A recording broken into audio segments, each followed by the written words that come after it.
નમસ્કાર. ભારતમાં જે લોકો વોટ્સએપ, ટેલિગ્રામ કે સિગ્નલ વાપરે છે એમના માટે ખૂબ જ મોટો ફેરફાર આવી રહ્યો છે. સરકાર એક એવો નવો નિયમ લાવી રહી છે જે આ એપ્સને વાપરવાની આપણી રીત કદાચ હંમેશ માટે બદલી નાખશે. તો ચાલો આ આખા મામલાને સમજીએ કે આ ફેરફાર શું છે અને એની આપણા બધા પર શું અસર થશે. હા, 1 માર્ચ. આ તારીખ બરાબર યાદ રાખી લેજો, કારણ કે આ દિવસથી ભારતમાં મેસેજિંગ એપ્સ જે રીતે કામ કરે છે એમાં પાયાનો ફેરફાર થવા જઈ રહ્યો છે. અને હા, આ વાત ખાલી વોટ્સએપ માટે નથી. ટેલિગ્રામ, સિગ્નલ, મતલબ કે જેટલી પણ મોટી એપ્સ છે એ બધી જ આ નવા નિયમ હેઠળ આવી જશે. તો આ આખા વિષયમાં આપણે શું શું જોવાના છીએ? સૌથી પહેલાં જાણીશું કે આ નવો નિયમ સિમ બાઇન્ડિંગ એ છે શું, પછી સરકાર આ ફેરફાર કેમ લાવી રહી છે, એના પછી આપણા પર એની શું અસર થશે, ખાસ કરીને જે લોકો કમ્પ્યુટર પર આ એપ્સ વાપરે છે એમના માટે શું બદલાશે, અને છેલ્લે સુરક્ષા અને સુવિધા આ બંને વચ્ચેની વાત કરીશું. ઓકે, તો ચલો સીધા આ ફેરફારના મૂળમાં જ ઉતરીએ. આખું પરિવર્તન છે ને એ એક જ શબ્દની આસપાસ ફરે છે: સિમ બાઇન્ડિંગ.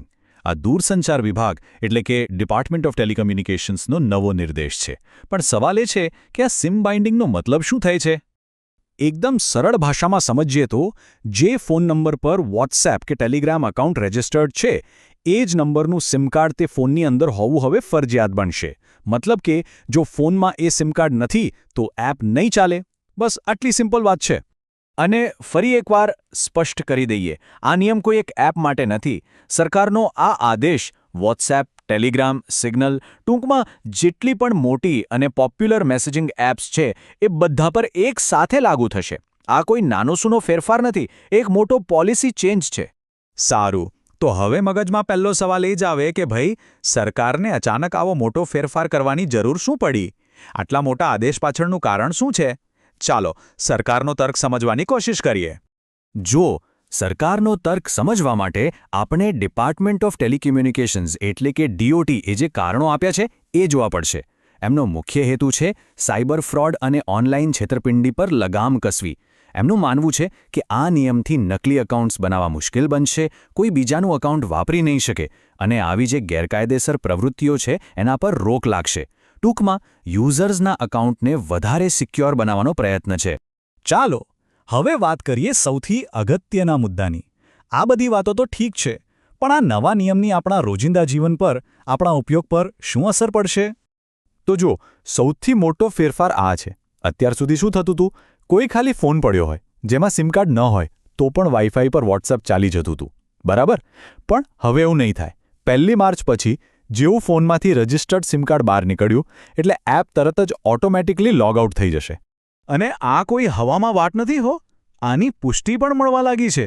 જે લોકો વોટ્સએપના બીટા વર્ઝન વાપરે છે એમને એક પોપઅપ મેસેજ દેખાવાનું શરૂ પણ થઈ ગયું છે. WA બીટા ઇન્ફો જેવા પ્લેટફોર્મ્સે આ રિપોર્ટ કર્યું છે અને એ મેસેજમાં સાફ લખ્યું છે કે ભારત સરકારના આદેશ મુજબ આ ફેરફાર કરવામાં આવી રહ્યો છે. હવે એક બીજો મોટો સવાલ. આપણામાંથી મોટાભાગના લોકો કામ કરતી વખતે લેપટોપ કે કમ્પ્યુટર પર વોટ્સએપ વેબ વાપરે છે. તો આ લિંક્ડ ડિવાઇસ ફીચર વાપરનારાઓનું શું? એમના માટે શું બદલશે? એક જ આંકડો યાદ રાખવાનો છે: 6 કલાક. બસ આ નવી ટાઈમ લિમિટ છે અને એની સીધી અસર કમ્પ્યુટર પર એપ વાપરનારાઓ પર થવાની છે. આનો મતલબ શું થયો? મતલબ એ કે કમ્પ્યુટર પર જે વોટ્સએપનું સેશન ચાલતું હોય છે એ હવે લાંબુ નહીં ચાલે. દર 6 કલાકે બૂમ, એ આપમેળે લોગ આઉટ થઈ જશે. અને ફરીથી ચાલુ કરવા માટે પાછું ફોન હાથમાં લો, QR કોડ સ્કેન કરો. હા, થોડું માથાકૂટવાળું છે, પણ સુરક્ષાના હિસાબે જોઈએ તો કોઈ બીજું આપણું એકાઉન્ટ વાપરી ન શકે એ રોકવાનો આ એક પ્રયત્ન છે. તો આ બધા ફેરફારો પછી વાત આવીને એક જગ્યાએ ઊભી રહે છે: સુરક્ષા વિરુદ્ધ સુવિધા, એટલે કે સિક્યોરિટી વર્સિસ કન્વીનિયન્સ. આ નવા નિયમમાં આ બંને વચ્ચે તાલમેલ કેવી રીતે બેસશે? ચલો એના ફાયદા અને ગેરફાયદા બંને બાજુ જોઈએ. તો જુઓ, અહીં એક સ્પષ્ટ સોદો છે. એક બાજુ છે સરકારના દાવા કે ભાઈ યુઝરની સિક્યોરિટી વધશે, ડિજિટલ દુનિયામાં વિશ્વાસ વધશે, ઓનલાઈન ફ્રોડ ઘટશે. આ બધા ફાયદા છે. પણ બીજી બાજુ આ સુરક્ષા મેળવવા માટે સુવિધાની કિંમત ચૂકવવી પડશે. જે લોકો વાઈફાઈવાળા ડિવાઇસ પર જૂનો નંબર વાપરતા હતા એ હવે નહીં વાપરી શકે, અને કમ્પ્યુટર યુઝર્સે તો વારંવાર રીલિંક કરવાની માથાકૂટ કરવી પડશે. આ એક અસુવિધા તો છે જ. ટૂંકમાં સિમ બાઇન્ડિંગનો આ નવો નિયમ સુરક્ષાને સૌથી ઉપર રાખે છે એ વાત ચોક્કસ છે. પણ એની સાથે જ આપણી રોજિંદી ડિજિટલ આદતોમાં થોડી અસુવિધા પણ લાવશે.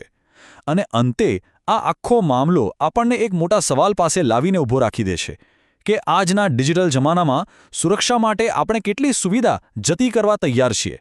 આ એક એવો સવાલ છે જેનો જવાબ કદાચ આવનારો સમય જ આપશે.